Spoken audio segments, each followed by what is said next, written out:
former boxer and drug mule Bradley Thomas is laid off from his job at an auto repair shop. As he arrives home, he sees his wife, Lauren, sitting in her car talking to someone on her cell phone. Bradley approaches her and sees a love bite on her neck. Lauren confesses that she has been seeing somebody else. Bradley orders her inside the house before he violently dismantles her car with his bare hands. When calm, he enters the house to discuss with Lauren their failing relationship. Bradley decides to forgive Lauren and returns to work as a drug mule. 18 months later, Bradley and a now pregnant Lauren have relocated to a larger, more expensive home. Bradley's boss, Gil, introduces him to Eliezer, a new business associate, and gives him a new task. Bradley is to sail off the coast with 2 of Eliezer's men to pick up a package of crystal meth. Bradley does not trust the larger of the 2 men, Roman, but accepts the job when Gil offers him 3 months paternity leave. As they arrive at the pier, Bradley senses they are walking into a police trap and dumps his bag into the water. Bradley instructs the other 2 men to do the same, but they ignore his order and confront the police in a firefight, wounding 3 officers. After pausing and considering turning away, Bradley instead shoots both Eliezer's men in order to assist the police. The 3rd drug trafficker dies in the shootout. Bradley is taken into custody and sentenced to 7 years in a medium-security prison. Lift up your tongue. During the night, Lauren is kidnapped by men under orders of Eliezer. On the 2nd day of his incarceration, Bradley is visited by the Placid Man, who informs Bradley that he works for Eliezer. He tells Bradley that, unless Bradley assassinates an inmate named Christopher Bridge, located in Redleaf Correctional Facility, a separate maximum security prison, the limbs of his unborn child will be surgically removed by an abortionist and sent to him. Bradley reluctantly accepts. Bradley picks a fight with multiple guards, until he is overpowered and transferred to Redleaf. There, he meets unforgiving Warden Tuggs.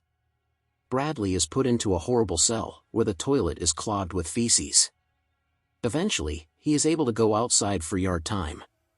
When a fellow inmate informs him that Christopher Bridge is not located in this section of the prison but in another section known as Cell Block 99, Bradley fights some other inmates and consequently is thrown into Cell Block 99.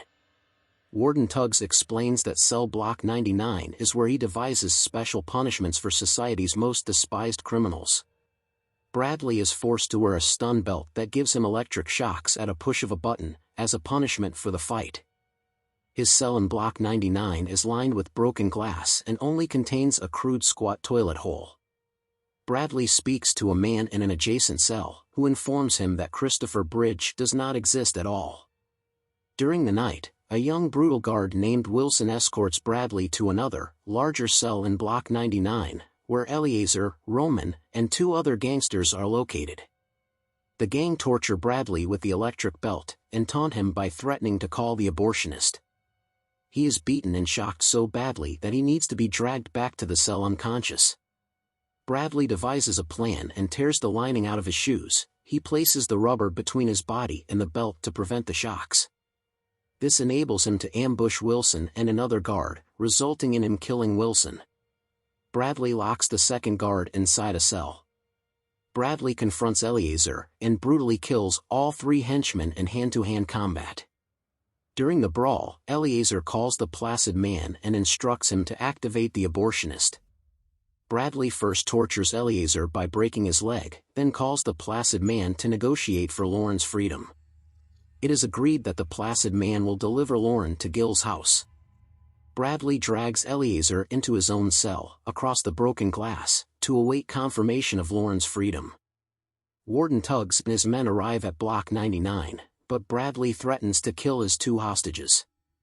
Bradley states he is waiting for a phone call and promises that he will surrender peacefully, exactly 1 minute after the call ends. The Placid Man and the abortionist follow Eliezer's instructions and drive Lauren unharmed to Gil's house. As they drive away, Gil retrieves a hidden assault rifle and kills the Placid Man. Lauren then takes the rifle and shoots the abortionist. Gil phones Bradley to inform him that his family is finally safe. Bradley speaks to Lauren for the last time and shares a few words with their unborn child. Bradley destroys the cell phone, then reminds Warden Tuggs that he still has 60 seconds of freedom remaining.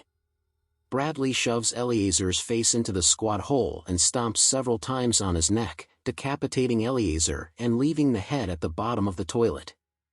Warden Tuggs and his men finally enter the cell. Warden Tuggs orders Bradley to turn around with his hands behind his head. Bradley says 78 days and turns around to face Warden Tuggs and his guards. Bradley gives one last look at Tuggs, who then shoots Bradley twice, once in the chest and once in the head.